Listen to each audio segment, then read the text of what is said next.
వాళ్ళు కడుపులు నొప్పి అవుతుంది.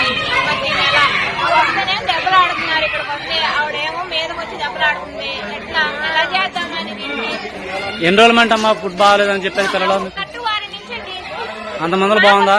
వారం మాకు పిల్లలు చెప్పి ఇక్కడైతే మాకు సార్ చెప్పలేదు. మాకు వచ్చి మీరు అధికారులకు ఎవరికైనా కంప్లైంట్ పెట్టారు? మరి ఏమన్నారు?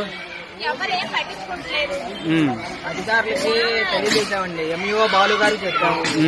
ఎంఈఓ బాలు గారు చెప్పినా కూడా రెస్పాండ్ అవ్వట్లా. ఎంఆర్ఓ గారికి చెప్పాము. ఎంఆర్ఓ గారు వచ్చేసి 2-3 సార్లు వచ్చారు, చెక్ చేసుకున్నారు. చెక్ చేసినా సరే ఇమీడియట్ గా మార్చండి అన్నారు.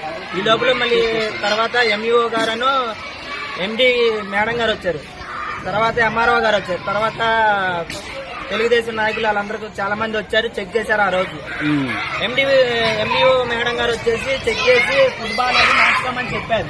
మార్చుకోమని చెప్పినా సరే మార్చుకోవట్లేదు. నిన్న ఏం జరిగింది చెప్పండి నా మీద. నిన్నేమో సిఐటి సుధాకర్ గారు వచ్చారు, ఎంక్వైరీ చేశారన్న.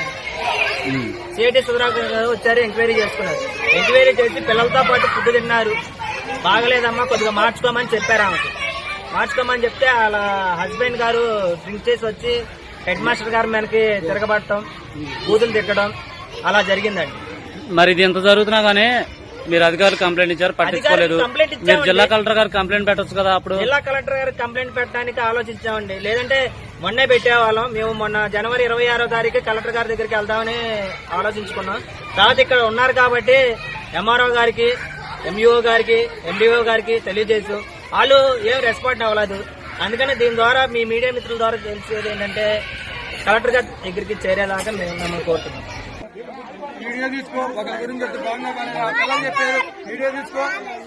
భోజనం ఎలా ఉందమ్మా? బాగలేదా? ఎలా ఉంది?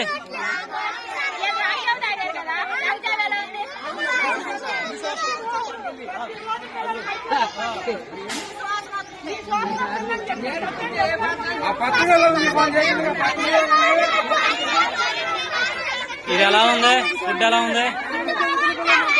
ఏమైంది? ఫుడ్కి ఏమైంది?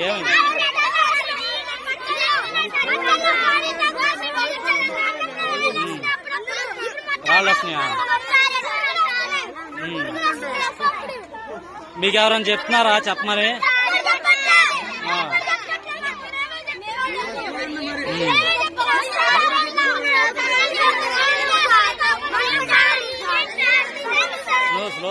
స్లో